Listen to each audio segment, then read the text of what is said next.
G.I.A Automotive, welcome back to the channel.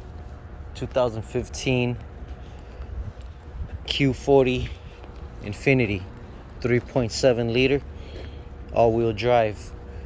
Oil change real quick. Need a 10 millimeter to open up this access panel.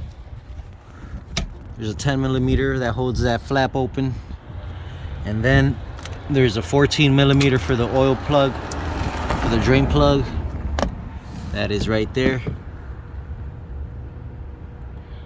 And the oil filter is right above it, right there. So you need oil wrench, oil filter wrench like this one, and 14 millimeter long handle, and jack up your car. Okay, thank you for watching. Like and subscribe. Talk to you on the next one.